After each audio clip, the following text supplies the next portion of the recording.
Pocket Hours is brought to you by Scout Real Estate. At Scout, we're doing things differently with our focus on legendary service and creating a community of producing agents to spur each other on to do higher quality work while keeping the clients at the center.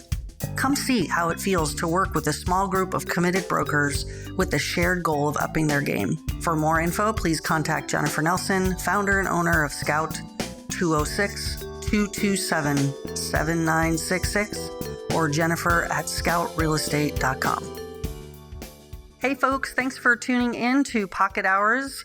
I am thrilled to have you hear from Robin Sheridan today. Robin and I go way back. When she started in this industry, I got the privilege of doing a little bit of mentoring to her, although she sort of knew what she was doing from the beginning. Robin is an attorney in her past life, so brings that to the table as she does real estate, and she quickly rose to the top of the industry. She's in the top 1% of all realtors statewide. Robin does a bang-up business, and she really talks in this interview about how important it is to put your clients first and what that looks like for her and her practices. Pay special attention to when I ask her about her routine, because all high-producing agents seem to have some things in common, and I think you'll hear from Robin some of those in this interview. So super psyched to have her here, and her funny story from the industry is also worth tuning in for. So here we go with Robin Sheridan. Thank you for doing this. I know that it is a very, very busy time in real estate, and especially for you. You are knocking it out of the park, and you have been for years. So I so appreciate you being on the show. So thank you. Thank you. Yeah. I want to take us back a little bit on a journey because, Robin, you and I have known each other for a while now. Mm-hmm. I was thinking about when you first came into real estate, and I was in some sort of management position at the office we worked at, and we ended up doing a open house together down on Elkide. So this house was terrible. We won't say an address or anything, but it was just weird and funky. Yeah, we just took it to kind of learn something. And we ended up, not very many people came. So we ended up getting to just chat and get to know each other. And that was really fun. I think we connected pretty well then. So, and then the rest is history. Here you are as, by the way, you may not know this, but you are in the top 1% of all realtors in Washington State. Oh, that's awesome. Isn't that great? Yeah. Congratulations. I'm sure you didn't know that because you're just putting your head down and working really hard. But I sort of knew the minute I met you that you were going to be really a rock star at this business, and you certainly have proven me right. So thank you for that. Thank you. I really appreciate that. Okay, so let's dive in. So tell me a little bit about your life, kind of where you live, and you've got a couple girls. I remember bringing a present over when the second one came into the world. So tell us a little bit about you. Yeah. Well, I live in Seattle. I have 2 little girls. Yeah, I'm a single mom. I've been here for a really long time. I moved here for college, so I'm not going to say how old I am, but it's been a while. Okay, fair. I grew up in San Francisco, though, in the heart of the city, and a little piece of my heart's still in San Francisco, but I just can't really imagine a better place to live than Seattle. So I have a loving partner. He came with a big dog and 2 cats. And so our house at times is quite full. We didn't have it any other way. And you got 2 girls. How old are they now, Robin? 11 and 8. Oh my gosh, that's crazy. Time flies. Okay. Yeah. And a big dog and 2 cats, and any other little rodent animals that you have around? Good for you. Draw on the line. Okay, good. That's awesome. That's awesome. And I know that you are a JD, an attorney. So tell us kind of career-wise before real estate, what were you doing? I went to law school really pretty quickly out of college. I think I went on that path because it seemed like a really practical thing to do. Mm-hmm. And it was. So I practiced law maybe for 8 years, it's possible. And I really enjoyed what I did. I was a trial attorney. It was very rewarding, but I was also just extraordinarily exhausted. And I wanted to have kids, and I just knew that I just couldn't do it with the schedule I was keeping. I was easily working 70 hours a week. So I didn't know what I was going to do. So I was doing some freelance writing. I quit my job as an attorney, did some freelance writing, was preparing to get married. I was very fortunate that I had a supportive partner at the time. And someone came over to evaluate my house for sale, and she's lovely, and we're still friends. But as soon as she left, I looked at my then husband and said, I'm going to get my real estate license. Nice. I love it. It was like this moment, and I think, I'm not woo woo at all. But if there was an aha moment in my life, that was it, where I'm like, oh, I think I could do this. I could do that. Yeah. So I think I had it within a month. It was Wow. very quick. Yeah. I took that course while my baby was napping. Oh, right. That is the best time. You can just kind of Yeah. breeze through it because you're like, I have to be here anyway. So let's just get this thing done. We Yeah. always joke that, like all things, the licensure stuff for real estate, 98% of it, you're checking a box in order to get a license. And then they don't really teach you how to do real estate at all. But, that's unfortunate. But anyway, it is what it is. There's the license and you got it right on. So when you started, I want you to kind of think back. How long have you been doing it, by the way, now? I think it's been about 10 years. Yeah, right. Because your first child was born. She was born, and then I got pregnant with my second kiddo that first year, I think. Okay. Yeah. So think back to your beginning self of real estate agent, and what would you say to listeners who are tuning in right now that are just brand new in the business? Mm-hmm. What now have you learned that you wish you would have done, or things that you think you did well then that kind of got you where you are? Well, I'm really glad I started doing open houses. And that open house that you referred to was the first, I think. Yeah. And then I just kept doing them whenever I could.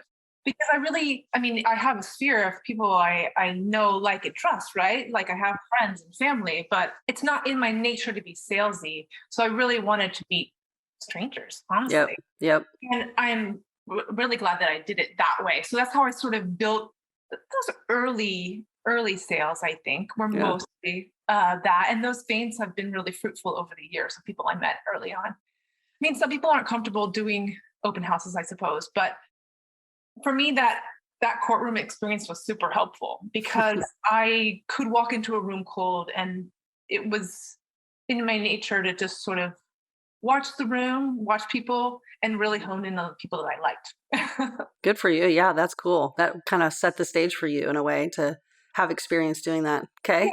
So beyond open houses, anything you could think back to that you would say to a brand new agent, hey, something you could focus on? I would say being social is actually abundantly important. I mean, coffees, dinners, people love talking about real estate. And if you could be that trusted resource for people, even if you're just talking about, an extraordinary sale that happened, it has nothing to do with you. It's something that people really enjoy.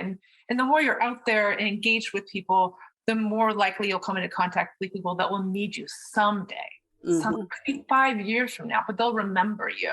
And so I think just maintaining, it doesn't even have to be social media, but just being really social helps a great deal. And this is kind of a cool segue. I have it later in the questions for you, but this kind of, is a nice segue. You are one of my favorite people to watch on social media. And you have created sort of this part-time job for yourself. It looks like it's a lot of fun too, that you enjoy it, but you have created a following of people that just love to see what you're doing. So tell us a little bit about that strategy and how that came about. It actually came about through one of what I would say is one of my flaws. Any real estate course you take or any program that you do or sales pitch, they tell you to keep your sphere close to you and to keep touch. I really hate this term, but they tell you to touch your sphere like once a month or whatever they say, right? Right. And I'm not good at that. I am not good at the email newsletters and those things. I'm not good at sending those postcards. I wish I was better at sending cards. You've always been a rock star at that. But I knew that if I could maintain touch them or be present in a different fashion, that I could do that. But it also took help because I get busy and I forget about stuff. And so I hired someone really, and she just tells me what to do. That's perfect. Isn't that great? Yeah, it's great. Yeah. Like I set aside the time, and sometimes I'm like, I'm not comfortable doing that. And sometimes it doesn't happen, but I try to be consistent and be present out there. So really that's, like I said, it came about from something I'm not good at. I love that. I actually think that happens a lot in real estate. Is that, we're just like, that's just not going to happen. And trying to force yourself to do something that you hate or that you're not going to be consistent at, you just let it go, right? I remember Denise Lones, the Lones Group, she's kind of a guru, said a long time ago, figure out what you need to quit so you can Yeah. figure out what you want to do and that you're good at and kind of play to your strengths. So this is one of your strengths for sure. You have an amazing following, and it's always fun to watch you be on the socials. And I think that's responsible for some of your success because people are tuning in to see what you're doing. It's been fun to see that response over the last couple of years. I definitely meet people at open houses who then will Google me and then will reach out. They'll reach out via social channels, which is awesome. Yep, that's great. That's great. So one of the things you do on Instagram is to kind of talk about weird things you've seen in real estate. And so one of the questions I have is to say, give us a story or something that has happened to you in your career that you're just like, are you kidding me? I do real estate, but then this happened. Or just, something that comes to mind that's kind of out of the ordinary. Lots of things have happened that probably weren't so funny at the time. Okay. I look back, I'm like, real estate. I mean, I've had crazy stuff happen. I've had a tree fall on a house during escrow. Oh.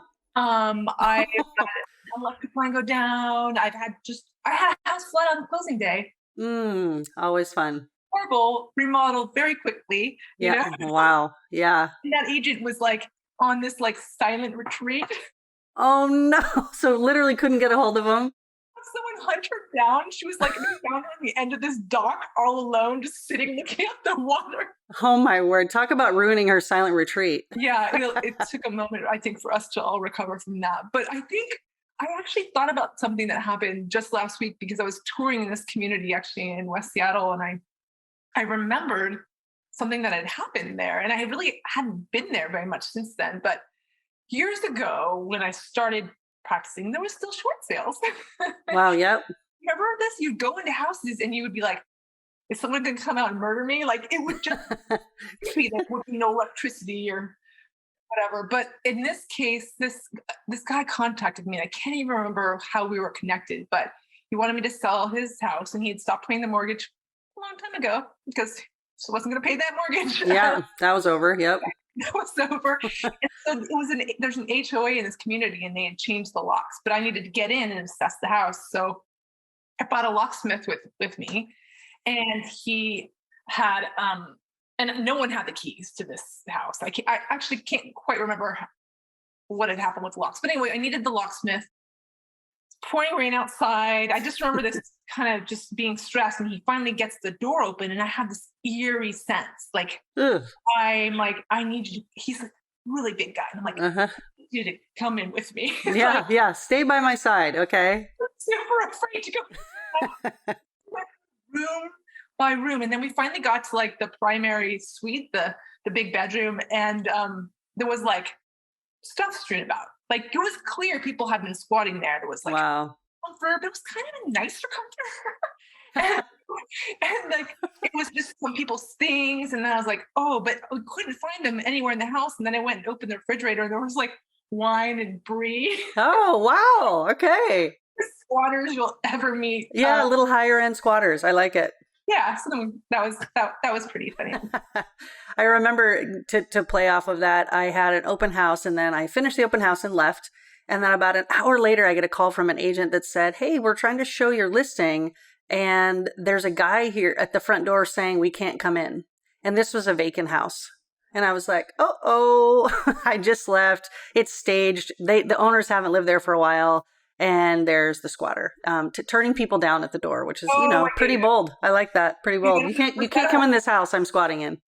Was that a long time ago too? Yeah, no, it was just like last year, actually. Oh, was? Oh, yeah. Last year we had to call the cop. It was quite the scene, but yeah, we get to come across some fun things, huh? Oh, wow. Yeah, we do. Yeah. Okay. So give me an example, Robin. I know that our days are filled with different things and quite variety, which is partly why we love this work, right? Yeah. But give me sort of a day in the life of Robin Sheridan. What does it look like? Honestly, depends if I have my kids that morning or not. But for the most part, I always wake up really early in the morning. That's just when I'm freshest. I don't like working late at night. I don't like walking people through contracts late at night. I'm just like a zombie. So I get up early and I do not look at my email. Yeah. And Yep. sometimes I struggle with whether I should turn the phone over or not, because you know how it is. Like Oh yeah. people think it, they spiral at night and Oh they send yeah. crazy texts and all. That's true. I actually make coffee and I have like just a moment and I will not open my computer until I've like it's in my bloodstream. Like I'm feeling like refreshed. And it's just sort of Nice. I was meditating for a while. I really should get back to doing that, but I don't.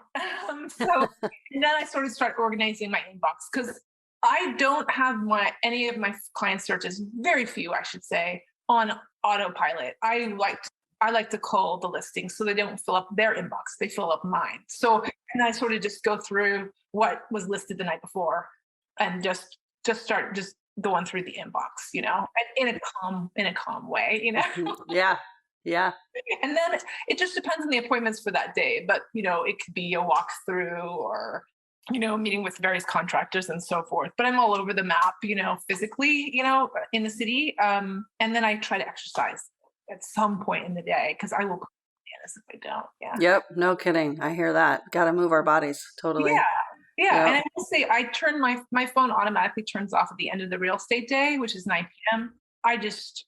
If it's after 9, like I've struggled with those boundaries so much, but I really have put my foot down about that. Nice. Nice. Yep. It's interesting for people that are listening to this particular interview, and then those that have listened to other interviews that they're going to be from other high producers like yourself. There's a theme, and I'll tell you a couple themes of what you just said. Yeah, which is cool, right? Which is partly why I'm doing this podcast. Is that these people get up early, and even if you're not an early person, trying to learn to be one, because so much of our demand on our time happens in the latter portion of the day and in the evenings when people are off work. So if you don't set aside that time in the morning, both for yourself, but also to sort of get your mind oriented around your day, you're going to wake up late, kind of be rushing, and then be sort of at the whim of your clients and at all of your schedules sort of taking over. And Right. I heard it from you and I've heard it from others to say that coffee is a protected time, right? I'm not going to start into my emails because good grief, as soon as I do, right, here we go, the ball's rolling. But taking that morning time to sort of, get your bearings. Yeah. Yeah. Oh, that's interesting. I'm glad to hear that other people are similar in terms of protecting that moment, Yeah. And I love that you just said too that you have an automatic shut off on your phone at 9 p.m. And I just also think that's so important about protecting your time because you can get so burnt out in this business so quickly. Yeah. And you may have remembered that when you started or you started to get busy, that you really can work 24/7 and there's nothing good about that. There isn't. And if other agents aren't operating late at night, I mean, there's very little you can get done at that hour. I mean, you can draft a Right. contract for sure, but I mean, you can also do that the following morning because you're not going to be submitting to anyone at 10. Right. Yeah, no kidding. Right. And I've heard other people say, not on these calls, thankfully, but other people say, I'm available 24/7. And I always think, oh my gosh, gross. Why? Yeah. Like have a life, right? Have some boundaries around that. And then people respect that boundary, including your clients. So Yeah. And every now and then I'll get a lovely client who asks me right away, like when they can call or text or email. And then it reminds me, oh, I should actually say this at the beginning. Yes, Yeah. that's great. Pocket Hours is brought to you by Scout Real Estate. Hi, I'm Jennifer Nelson, owner at Scout Real Estate. I started this firm with the vision of doing things differently, with our focus on legendary service for our clients and creating a community of producing agents to spur each other to do higher quality work. If you are interested in learning more about how a small group of like-minded brokers have come together to have some fun while doing a lot of business, reach out to me, 206-227-7966, or email jennifer@scoutrealestate.com. I promise you this, fun is a high priority for me, but so is winning. So if you appreciate those two things, you might be interested in Scout. Looking forward to hearing from you.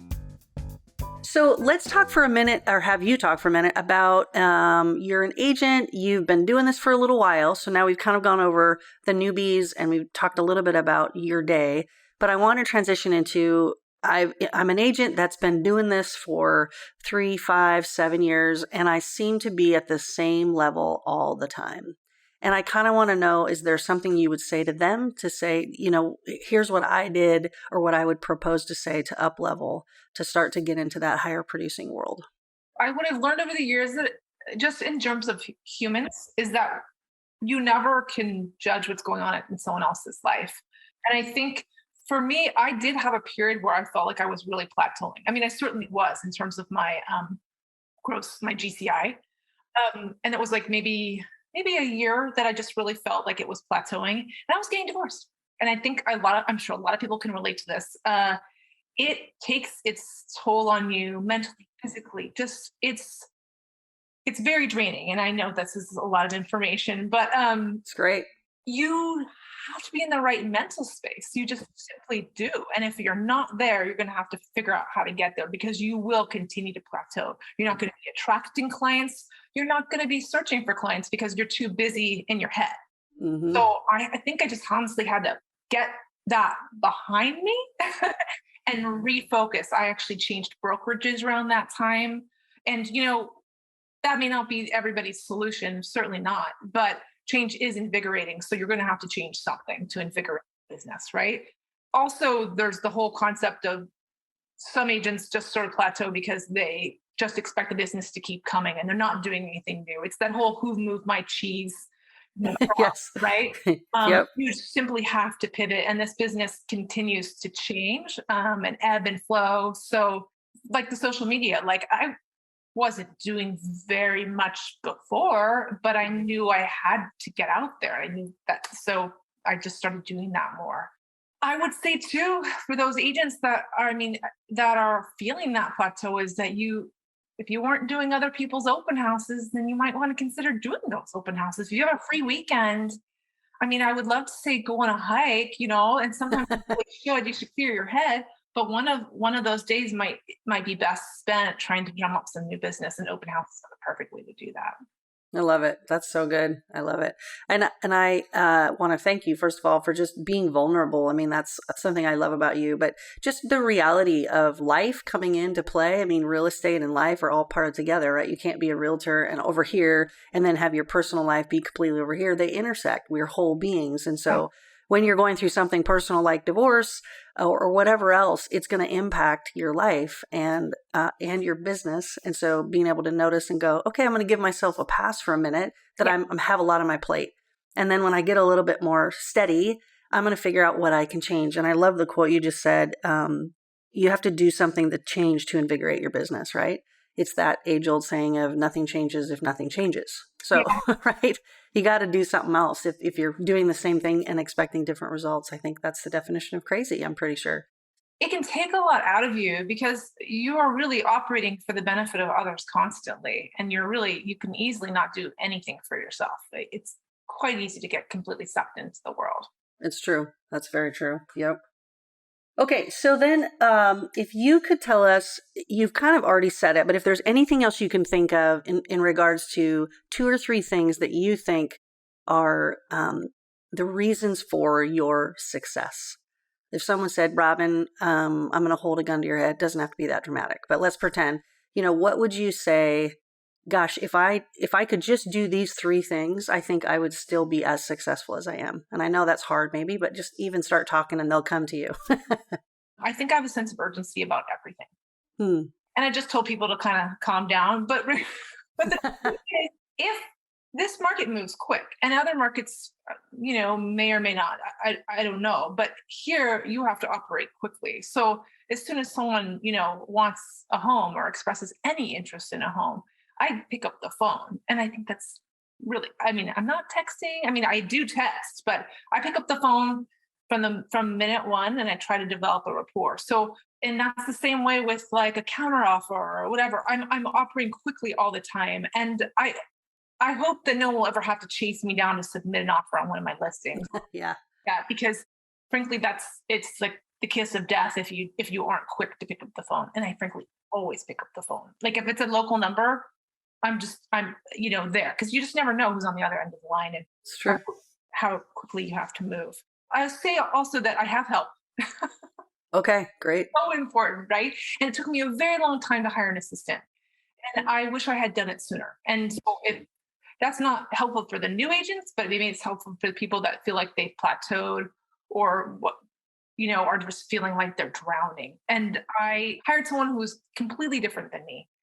she's much more introverted. She likes spreadsheets. She's all about the numbers. She has an economics degree. So Nice. yeah, and so I'm so thankful I did that, because as I was going through that recruiting process for an assistant, like there's some people that came across, I'm like, oh, she'd be so fun, you know?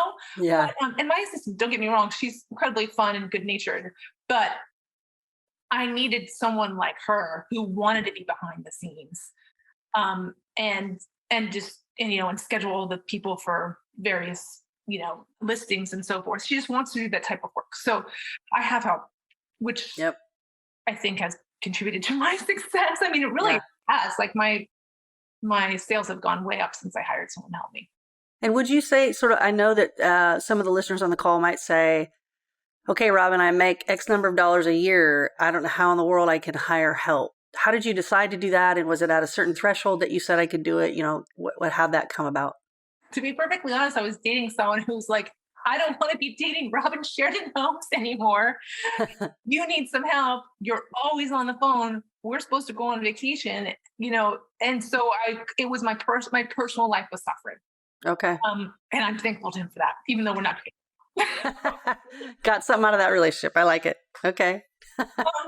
So I would say you're going to have to gauge it personally, right? But because people are like, oh, I don't want to give away a portion of my income. I totally get that. And I initially actually shared my assistant with another agent, but ultimately, even that, it wasn't going to work because she was being pulled in two different directions. So that didn't work for us. I mean, it might work for a team. That might be successful for a team, but we weren't a team. We were just operating independently.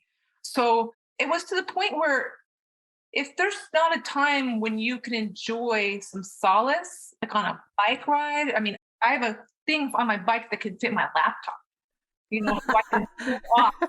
And I Wow. didn't want to do that, right? Right. So there was a point where I just couldn't enjoy anything without having work interfere. So that's the point at which I did that, but I think it should be sooner.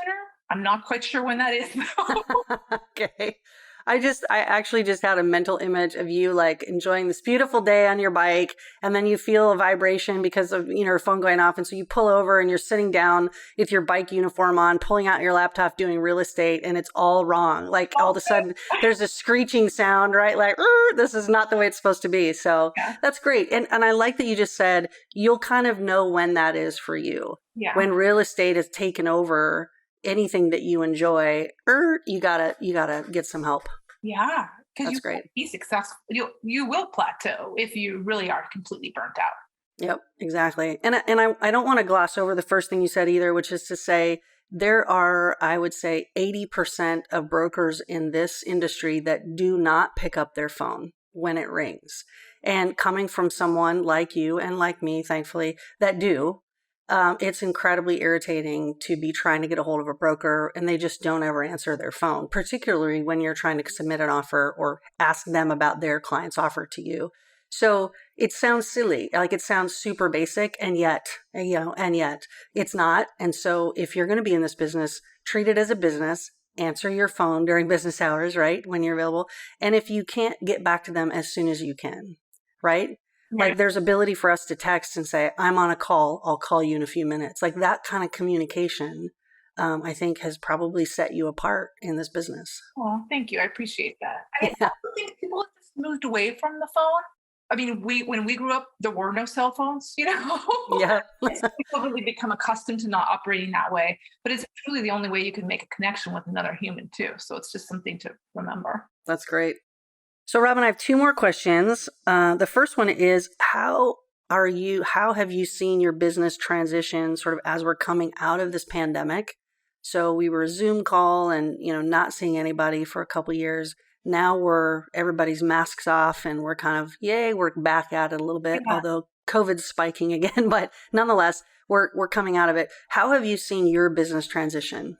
It's funny, at the beginning of the pandemic, I mean, no one knew it would lead to the real estate market that it did lead to. So I really was, and I digress a little bit here to say, I had like a sourdough starter on my counter. Like I was looking forward to like really chilling out. Yeah, for sure. On the garbage. He did not survive because it picked up quite a bit. And now I think things have been very different. I think you might agree with me this past month or so. As the market sort of changes, business is different. I don't put people in my car anymore. I'm wondering what this new life looks like as we hopefully really do come out of this, because I miss those days. I miss having people in my car. I miss being able to debrief effectively after touring with people. I miss going on a tour of like 10 houses. You know what I mean? Like just like getting through them in a day rather than like meeting people masked up and caravanning. It's just sort of disjointed right now. And I'll admit, I don't think I have a really good, I think my gait is different with each client right now, which is an odd place to be, depending on their comfort level. Yeah. Wow. That's well said. I love that. The gate, sort of how someone walks through this, and whether or not they're still masking up or they're saying, no way, we can't do that. Or, we can see one house and we're going to, have a full body condom on as we walk through or whatever. It does vary. So that's interesting to try to find the new normal, right? Yeah. I mean, on the other hand, I don't have to keep my car as clean. So that's kind of nice. No kidding. Benefit for COVID. So I want you to put on your best crystal ball, because I know that's always fun. And I know you get this question from clients a lot, but if you were to say, in the next 12 months, this is where I see real estate going, or what's going to impact the next 12 months of real estate, what are you saying about that? I don't know if we're going to see like a super quick overnight change, but I'm feeling the change in my business right now. Though the interest rate hike was significant, right? We haven't seen a hike like that before, and it will continue to change people's buying power. And it really significantly affects those people in those lower price points. So those first time buyers, their buying power is being reduced, quickly. And so I would imagine that those first time buyer price points, if they're being financed, we're going to see a lot fewer multiple offer situations. I mean, I'm sure we'll still see multiple offers, but those days of those double digits in that price point, I think, are probably behind us, at least for that's what I'm seeing right now. And I imagine that would continue. So upper level price points aren't as affected right now. So, but I do note that fewer people are asking for the inspection reports. Fewer people are swinging, but those that are doing so very intentionally. So maybe it's not a bad thing, but that's sort of what I'm seeing. And I would imagine, if I'm spitting it out, that we'll continue to see that sort of leveling out. Got it. And is this a conversation? I mean, I'm sure it is the conversation you're having as you're listing homes, so sort of preparing your sellers to say, this isn't even 3 months ago before this interest rate hike, and we're not having 10, 12 offers on a house, and you can expect to see, right? Tell me a little bit about that conversation. Well, that's interesting, because I have one listing pending right now I represented the sellers, that's about to close. But the day before we reviewed offers, the interest rates went up, and 2 people dropped out who were going to submit offers. So I didn't have that conversation with them ahead of time. I didn't anticipate that happening. I didn't anticipate that much of an effect. It was a surprise. And frankly, we did list on that particular house. We listed at market value. I didn't list really conservatively on that house either. So, but now I have started in the listing appointments I've had since then. I plant that seed early, because we're not going to decide on price right then. That the market is changing, and that we're going to discuss price again, closer to their date. But that the 2020 crazy market is behind us, I feel. And so I am starting to just suggest that we meet together. We always want to meet together and discuss price too. But I also have this sense when I'm meeting with people, if they're going to be more difficult on price, right? When I get that feeling, I also do have price opinions. So I'm not necessarily the bearer of bad news. So that's great. Yeah. So for listeners that are especially brand new folks, getting other professionals to join in, to come and see a listing you're going to bring on the market is a great way to say, I've met with 4 or 5 other professionals that I respect their opinion on, and here's where they landed.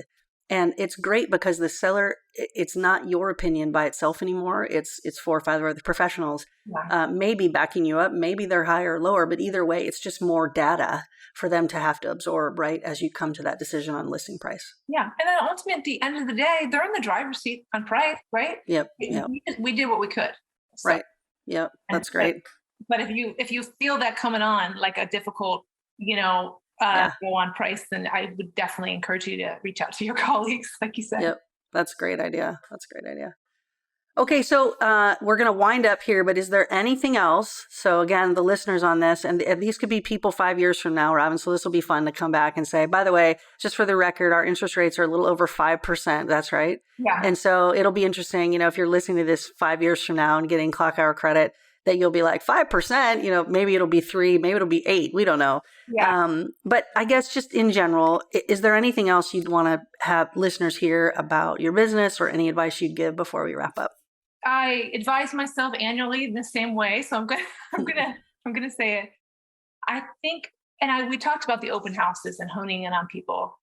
Work with people you like. And I really can't emphasize that enough, because those little red flags that come up at the beginning for you with some clients could really impact your quality of life over the next few months. And you may never see a deal coming. So I really try to hone in on people that I like, whether it's at an open house or anywhere, or just in that first meeting. Obviously we have to hustle and earn money, but you don't have to take on someone who's going to make your life miserable. I mean, I mean that. And I've learned for myself that the quality that I like to avoid is suspicion. Like if someone's suspicious, they're going to be suspicious of the seller, the listing agent, and it's just going to be kind of a battle. So just if you are attracted to a person and you like them, you're going to have a good relationship, and it's going to be a wonderful thing to find them a new home or to sell their home. And it's going to be gratifying, right? Because that's what we want. We want to enjoy our jobs. So true. Cal, that's such a great point too. I remember I hosted a barbecue once with some clients that I had helped, a kind of a small consulting company, had helped about 3 or 4 of them. So I had them all over to my house for a barbecue. And I overheard one of the guys saying to another guy, "Hey, did Jennifer say to you that she wouldn't work with you unless she could, at the end of the transaction, she would want to have a beer with you?" And he goes, "Yeah, she said that to me too." And I was like, I overheard it, and I turned around and I go, "That's true. And see, it's happening right now." And that's to say, right? The same thing is to say, when I have a buyer consultation, I literally say, we're interviewing each other here. We're trying to find out if this is a good fit. And so one of my litmus tests is to say, do I want to, at the end of the transaction, go have a beer with you, enjoy that time and say congratulations? And if the answer is no, then I certainly don't want to help you find a house either, right? Or help you sell a house because, right, you're just not my people. And that's harder to hear, I think, as a brand new person in the industry who says, shouldn't we take any business that comes our way? And I loved how you just said, no, actually, you shouldn't. You should protect your time and really keep trying to find your people, because then they'll refer you more of your people, right? Yeah, right. The day you take the one that you shook your head and said, I shouldn't have taken it, and you think, oh, they're just going to refer me more like them. So, yeah. Well, Robin, this has been super fun. I really, again, appreciate your time and your expertise. I took a bunch of notes. You could probably hear in the microphone the scribbling, but I know that our listeners are going to really appreciate your words of wisdom. So thanks again. Thank you. It's been a pleasure. I really appreciate you. Thank you so much for listening into Pocket Hours. I hope this has been interesting, fun, made you laugh, made you think, spurred you on to do and implement some new things in your business. I appreciate your time and hope this has been a good use of it, period. Now, go be the agent you would hire.